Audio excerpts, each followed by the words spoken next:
स्कंद पुराण कहती है जिस व्यक्ति पर कर्जा बहुत ज्यादा मात्रा में हो जाता है और कर्जा चूकता नहीं है, आप बहुत प्रयास कर लिए, करोड़ों रुपए का कर्जा हो गया, यहाँ से लिया वहां दिया, वहां से उठाया वहां दिया, वहां से उठाया वहां दिया, तो निवेदन है कभी मौका लगे कर्जा मुक्ति के लिए सारे वृक्षों में अगर कोई श्रेष्ठ वृक्ष माना जाए तो वो बट का वृक्ष माना जाए। इसलिए प्रशासनिक कार्य के लिए, मानसिक टेंशन में, परेशानियों में बटकेश्वर महादेव का स्मरण किया जाए। और यदि निवेदन करूंगा बहुत ज्यादा यदि आपको कर्जा हो गया, बहुत ज्यादा कर्जा हो गया और वो कर्जा चूक ही नहीं रहा, तो थोड़े दिन बर के पेड़ के नीचे आप बटकेश्वर महादेव के लिए 1 लोटा पानी, उसमें थोड़ा सा पिसा हुआ चावल पीस के गला लेना, चावल को और पीस लेना, पीस के उस पानी में मिला लिया और मिलाकर उसमें थोड़ी सी हल्दी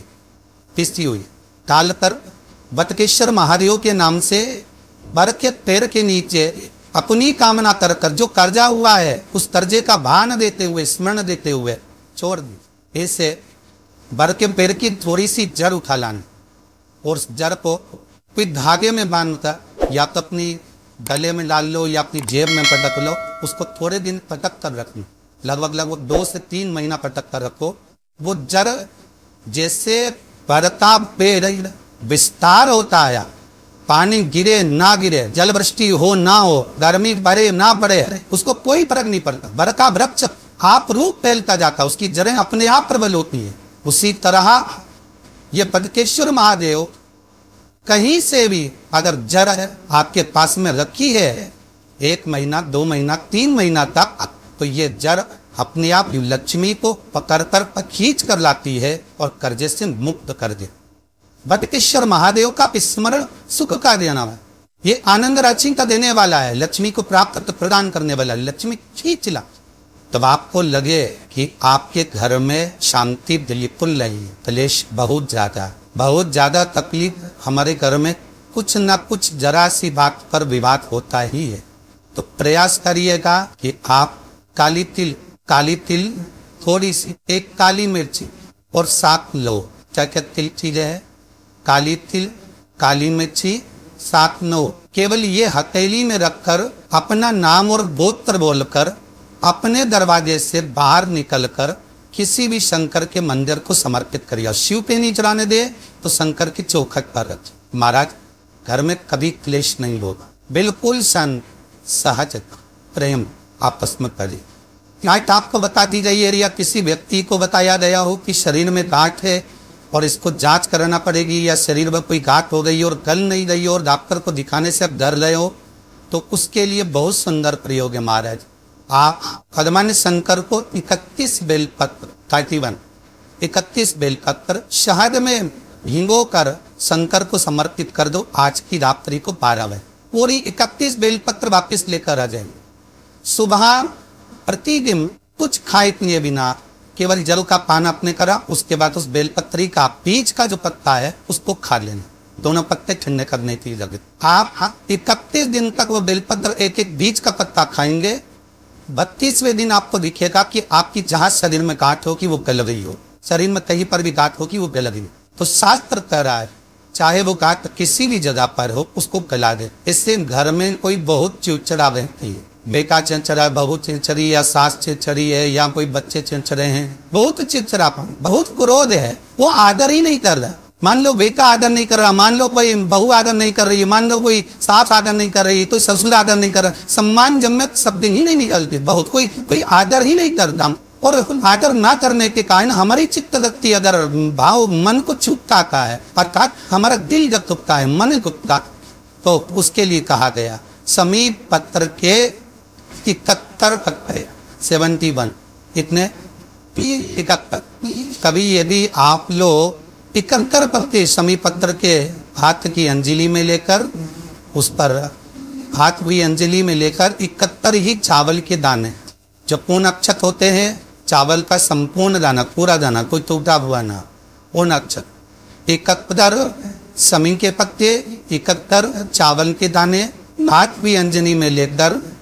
जो सम्मान ना करता हो, चिचिर प्रवृत्ति का हो, भाव शुद्ध ना हो, ऐसे जीव का स्मरण कर कर अशोक सुंदरी भाग कर कर अशोक सुंदरी को छुआकर जिस शंकर के शिवलिंग को समर्पित कर देता है, भगवान उसके हृदय में शीतलता का अनुभव कराता है, उत्पन्न करता है, प्रेम उत्पन्न, घर का क्लेश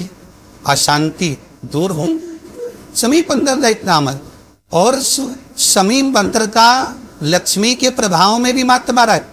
आपके नगर में, आपके क्षेत्र में यदि कहीं कुबेरेश्वर महादेव हो, कुबेरेश्वर महादेव भगवान शंकर की आराधना एक बार कुबेर जी महाराज ने करी, जैसे भगवान विष्णु ने करी थी, तो हरीश्वर महादेव भगवान विष्णु जब करे तो भगवान ऐसे कुबेर जी महाराज ने जो तब साधना करी है, कुबेर जी महाराज ने जो आराधना करी, कुबेर जी महाराज ने जो साधना करी है, कुबेर जी महाराज ने जो भगवान शंकर की अर्चना करी है, तो जिनकी यहाँ संपदा की कमी होती है, वैरहों की कमी होती है, लक्ष्मी की कमी होती है, प्रतिष्ठा की कमी होती है,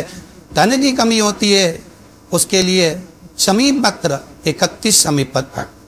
कुबेरेश्वर महादेव पर समर्पित किया जा। आंवले के पेड़ के नीचे शाम के समय भर जो सूर्य ढलने से लेकर जब सूर्य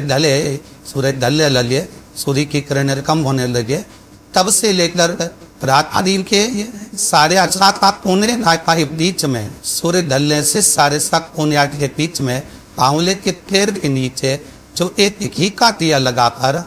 कनक धारा कर लेता है। कनक धारा की बाजार मिलती है, नहीं ला सकते मोबाइल पे सर्च करो, कनक धारा निकल आएगी। जलदेव शंकराचार्य ने जिन पाठ बुक करा है, कुछ श्लोक है उसमें, आज श्लोक कुछ श्लोक का पूरा श्लोक नहीं पढ़ सकते, पूरी कनक धारा का पाठ में पढ़ सकते। तो शुरू का एक श्लोक और आखिरी का एक श्लोक मार लीजिए और घी का दिया लगाकर झोली मसार कर प्रणाम कर लीजिए, जिंदगी में कभी लक्ष्मी की कमी नहीं आ सकती। तरह धारण का पाठ यदि तो शंकराचार्य ने माता लक्ष्मी का किसी माय से किसी श्लोक से प्रकट कर लिया था, और माता लक्ष्मी ऐसे नहीं गई है, भर बेहतर गई है, बिगड़ भर के जा ही नहीं सकती। कनक धारा का पाठ किया गया है, तो बिना भर दे कई लोग कहते माध्यम कनक धारा रोज पढ़ दे, पर रोज पढ़ने वाली बात होती है, हमने क्या रोज पढ़ा तो क्या आंवले की पेड़ के नीचे पढ़ा, पर नावली पेड़ के नीचे जो कनक धारा का पाठ पढ़ता है, संपदा की कमी नहीं हो। तभी ये शिवलिंग है, ये गोल जलाधारी है, ये सामने चरण करें दर्शन सबने, ये दो सामने जो चरण है इसके बीच में सुख सुंदरी है। कभी कभी विशेष कोई अवसर आए और आपको लग रहा हो कि मेरा महादेव तो मैं जल चराते चराते इतना समय हो गया, मेरा महादेव नहीं सुन रहा, तब कभी कभी ऐसा मन में आए कि क्यों नहीं सुन रहा। लोटा भरकर जब जल लेकर जाओ, गणेश जी को चढ़ाया, सुख सुंदरी को चढ़ाया, सदानंद कार्तिकेय को चढ़ाया, माँ जगत जननी जगदम्बा माँ पार्वती को चढ़ाया, वो ही जल ले जाकर बेलपत्री के वृक्ष पर चढ़ाया। शिव जी को अर्पण नहीं कर पर देवदेव एवं माता पार्वती जी से कह देते हैं, सुन पार्वती, अगर कोई भूलवश भी मुझ पर जल चढ़ाना भूल जाए और तेरे हस्त कमल पर जल चढ़ा कर जाए, तो पार्वती जितना फल में प्रदान करो उससे दुगना फल तुझे प्रदान करना। 2024 का दिसंबर जा रहा है, दिसंबर जाते जाते भगवान से प्रार्थना करना कि बाबा मेरे जीवन का सारा दुख, सारी तकलीफ, सारा कष्ट, सारी बीमारी ये 2024 में यहीं रह जाए, और जब मैं 2025 में आगे बढ़ूं तो स्वस्थ और आनंद के साथ आगे बढ़, मेरे सारे दुख 2024 में रह जाए। 2024 की इस कथा के विराम की ओर जब आप जाए तो भगवान से प्रार्थना कर